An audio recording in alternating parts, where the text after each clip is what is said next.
Global Connectivity Strategy itu adalah rencana Singapura untuk agar di masa depan nanti mereka itu memiliki pengaruh yang lebih besar di ranah internasional. Respon ataupun aksi dari pemerintahnya karena tadi melihat wilayah Singapura itu yang butuh banget sedikit dengan dan perdagangan wilayah internasional. juga Kalau mereka nggak ada konektivitas, mereka nggak punya hubungan dengan satu negara dengan negara yang lain, itu akan SDM-nya mereka bagus selalu kayak saya lihat itu berjalan dengan lancar.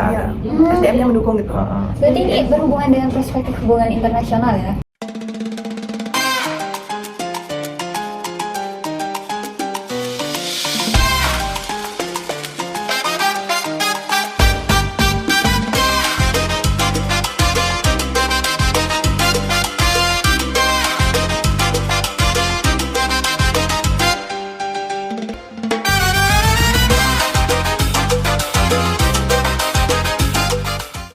Hai Ayah, selamat datang di diskusi kami. Perkenalkan, nama saya Anggun Fendi. Saya Sandy Salsabila. Di sini kami ingin membahas mengenai salah satu strategi kebijakan luar negeri yang sangat menarik untuk kita bahas, yaitu ada di kawasan Asia Tenggara, yakni Singapura. Oke, tanpa berlama-lama, selanjutnya akan dipandu oleh host kita. Nah, sekarang kita kedatangan dua narasumber untuk ikut berdiskusi bersama Saya Dica Putra. Saya Sujudis Kastio. untuk membahas mengenai Singapore Global Connectivity Strategy. Nah, seringkali kita pahami bahwa upaya Singapura ini untuk memperkuat konektivitas global mereka di berbagai bidang seperti perdagangan, keuangan, transportasi, dan lain-lain. Nah, apakah strategi ini hanya untuk kebijakan ekonomi mereka atau untuk memperkuat posisi mereka di ranah internasional? Mungkin untuk lebih dalamnya bisa kita tanyakan langsung kepada dua narasumber kita. Jadi, apa sih yang dimaksud dengan Singapore Global Connectivity Strategy ini?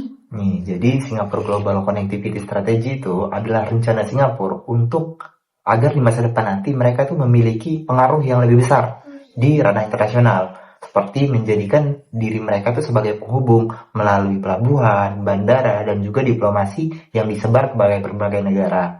Dan itu akan secara langsung meningkatkan pengaruh mereka dalam ranah internasional itu sendiri. Betul. Jadi, apakah strategi ini termasuk dari kebijakan luar negeri mereka? Iya benar, strategi ini termasuk dalam kebijakan luar negeri mereka karena ini merupakan respon ataupun aksi dari pemerintahnya karena tadi melihat wilayah Singapura itu yang sedikit dan warganya itu juga sedikit gitu. Jadi strategi ini bukan semata-mata hanya terjadi pada saat itu, tetapi ini merupakan jangka panjang untuk mendukung masa depan mereka nantinya begitu. Menarik sekali ya.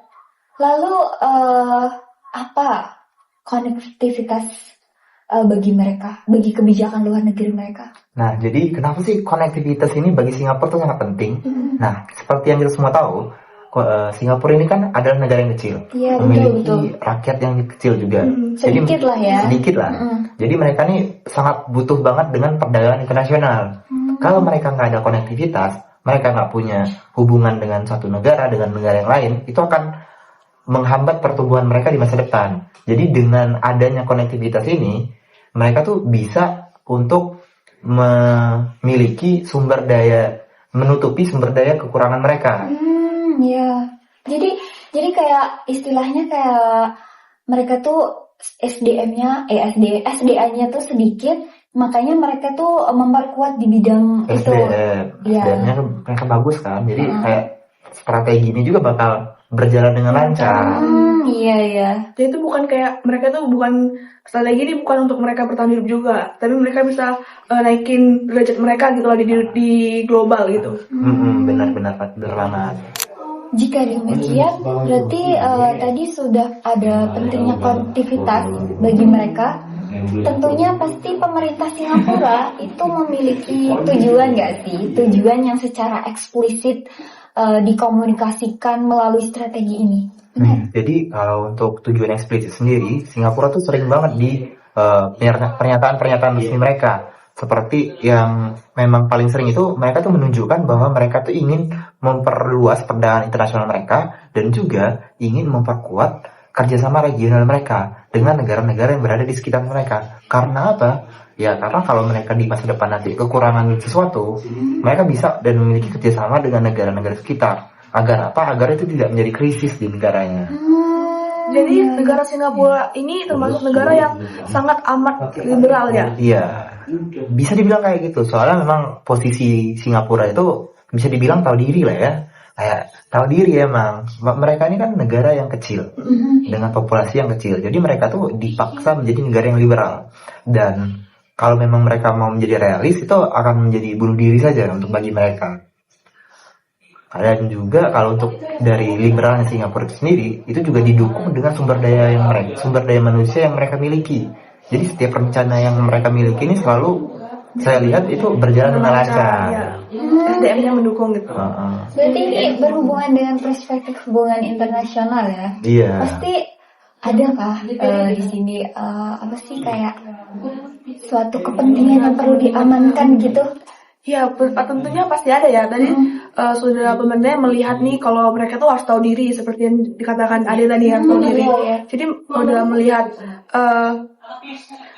kekurangannya, mereka tahu apa yang harus mereka lakukan. Jadi mereka mengambil kesempatan gitu dengan mengamankan kepentingannya seperti mengamankan militernya, menjaga stabilitas politiknya dan mencoba meningkatkan pembangunan di negaranya sendiri begitu.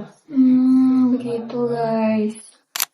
Nah, dari penjelasan tersebut dapat kita pahami bahwa strategi konektivitas ini tidak hanya berfokus pada pertumbuhan ekonomi, namun juga upaya untuk menjaga stabilitas politik dan juga pembangunan berkelanjutan Singapura dalam jangka panjang. Nah, jika kita lihat kebijakan-kebijakan konkret Singapura ini memunculkan saya pertanyaan lagi, yakni sebenarnya apakah strategi ini tuh untuk memperkuat pengaruh ekonomi mereka di global? Ya, tentu dong pastinya. Apalagi mereka itu sangat menonjolkan pembangunan infrastrukturnya. Kayak kita nih, siapa sih yang nggak pernah dengar ataupun minimal sekali seumur hidup pernah ke Bandara Changi gitu. Ya, di mana itu dikenal sebagai bandara yang tersibuk sedunia. Mereka tuh Kak, ada lagi nggak sih pelabuhan? Iya, jadi di pelabuhan itu juga memang kayak paling sibuk se-ASEAN lah, se-Asia. Karena memang banyak sekali pelabuhan-pelabuhan itu yang lebih memilih untuk lewat Singapura dibandingkan harus memutar lagi lewat benua Amerika. Kayaknya waktu itu ada beberapa berita mengenai Thailand nggak sih Kak yang katanya mau menggantikan posisinya siapa? Singapura. Iya. Jadi waktu itu memang Thailand tuh punya rencana buat ngegali beberapa daratan mereka itu biar lebih cepat gitu loh, nggak usah harus muter ke bawah lagi tapi langsung menembus laut Thailand. Namun hal tersebut sangat dikecam oleh Singapura karena memang itu akan mematikan bisa dibilang kayak salah satu sumber pendapatan terbesar mereka. Gitu. Sangat menarik ya. Oke, untuk yang terakhir, pertanyaan terakhir ya dari saya mengenai menarik nih untuk kita lihat seberapa efektif sih strategi ini. Sampai per detik ini saya percaya bahwa memang strategi yang dilakukan oleh Singapura itu sangat efektif. Karena seperti yang kita lihat mereka punya bandara tersibuk, mereka punya pelabuhan tersibuk, dan juga mereka tuh per detik ini salah satu negara yang paling kuat ekonominya. Dan itu adalah karena apa? Karena mereka mampu memanfaatkan apa yang mereka punya. Mereka punya SDM yang baik, mereka punya posisi yang strategis, dan itu juga didukung karena mereka punya juga strategi yang dijalankan dengan baik. Dan strategi ini menurut saya memang sangatlah efektif. Baik, dari diskusi yang sudah kita lakukan, dapat disimpulkan bahwa Singapore Global Connectivity Strategi ini merupakan bagian penting dalam mengatasi keterbatasan sumber daya dan wilayah yang ada di Singapura. Nah, jadi melalui konektivitas global, Singapura ini dari berbagai sektor yang sudah disebutkan di atas tadi, bahwa Singapura dapat memperkuat kepentingan nasionalnya, juga mempertahankan relevansinya di sistem internasional. Baik, terima kasih Sekian diskusi dari kami. Kami ucapkan terima kasih. Bye-bye, Bye. Yers.